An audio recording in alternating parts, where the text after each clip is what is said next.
আসসালামু আলাইকুম, সবাই কেমন আছেন? আমি প্রথমে নিয়ে নিলাম এখানে পেঁয়াজ বাটা। পেঁয়াজটা আমি বেটে নিলাম এই মুহূর্তেই। পিষনিতে নিয়ে নিলাম আদা রসুন বাটা এবং লবং। তারপর দিয়ে দেবো এখানে মরিচের গুঁড়া, মরিচ, হলুদের গুঁড়া দিয়ে দেবো। ভাবছেন আমি আজকে কী রান্না করব? আমি আজকে মাছ রান্না করব একটু নতুন স্টাইলে, নতুন পদ্ধতিতে, অর্থাৎ পুরনো পদ্ধতিতেই নতুন করব। দিয়ে দিলাম গরম মশলা গুঁড়া, আমার হাতে তৈরি করা গরম মশলাগুলা সব কিছু দিয়ে। এরপরে আমি খুব সুন্দরভাবে মেখে নেব। দেখেন আমি খুব পারফেক্টভাবে এগুলা মশলাগুলো মেখে নিলাম এবং মাছগুলানেতে খুব সুন্দরভাবে এভাবে মেখে মেখে ভরে নেব। মাছের মাথার ভেতরে অবশ্যই ঝাল লবণ ভালোভাবে ঢোকার জন্য খুব সুন্দরভাবে করে নেব। তারপর আমি নিয়ে নিলাম এখানে এক টুকরা লেবু রসটা এভাবে মাছ রান্না করতে দিলে অনেকটা ভালো লাগে। আমরা দেওয়ার চেষ্টা করব সবাই। আর প্রত্যেক মাছ ভুনাতেই লেবু দিলে একটু ভালোই লাগে।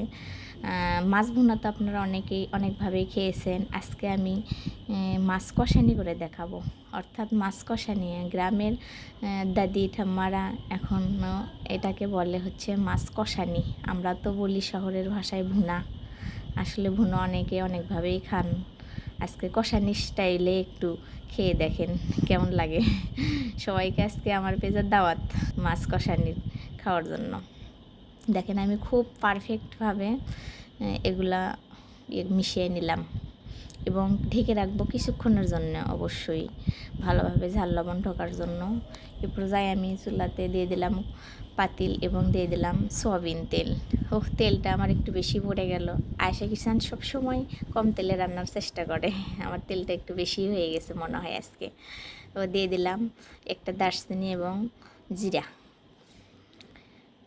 এখন দিয়ে দেব হচ্ছে পেঁয়াজ কুচি আমি বেশি নিলাম না, কারণ পেঁয়াজ তো আমি বাটেই নিয়েছি পিষনিতে, আর সেগুলো মেখে নিয়েছি। তাই এখানে আমার পেঁয়াজটা বেশি দেওয়ার দরকার হয় না, শুধু তেল দেওয়ার জন্য একটু পেঁয়াজ অল্প একটু দিলাম, সামান্য একটু আর কি, না দিলে নয়, এজন্য। এই পর্যায়ে দিয়ে দিলাম আমি পাঁচফোড়ন। এই মাছ কষানি করতে পাঁচফোড়ন দিলে অবশ্যই খুব ভালো লাগে। দেখেন তারপরে আমার ম্যাগনেট করে রাখা মাছগুলা এভাবে, মানে মাছ কষানি করতে যেটা সেটাই আর কি। এখন আমি খুব সুন্দর করে এটা নাড়াচাড়া করে নেব। দেখেন আমার মাছগুলো মেখে রাখার পরে কত সুন্দর কালার হয়েছে এবং কত পারফেক্টলি হয়েছে। রান্না করার আগেই খুব সুন্দর লাগতেছে। আমি এভাবে ভালোভাবে খুব সুন্দর করে নাড়াচাড়া করে নেব। আর মাছটা এরকম মানে সেদ্ধ হওয়ার আগেই খুব সুন্দর করে নাড়তে হবে। সেদ্ধ হওয়ার পরে তো মাছটা খুব বেশি নাড়াচাড়া করা যায় না, সবাই বুঝতেছেন।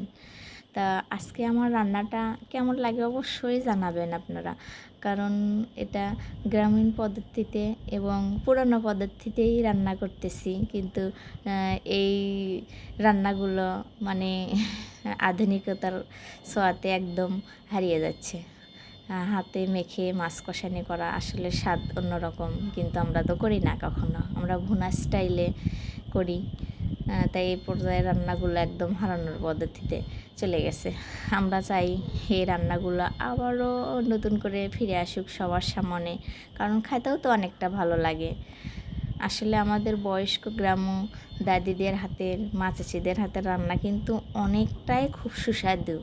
ওদের হাতে রান্নার মতন আমাদের রান্নাটা কখনোই মেলে না। যদিও আমরা মশলা বেশি খাই, তেল বেশি খাই, কিন্তু ওদের মতো রান্না হয় না।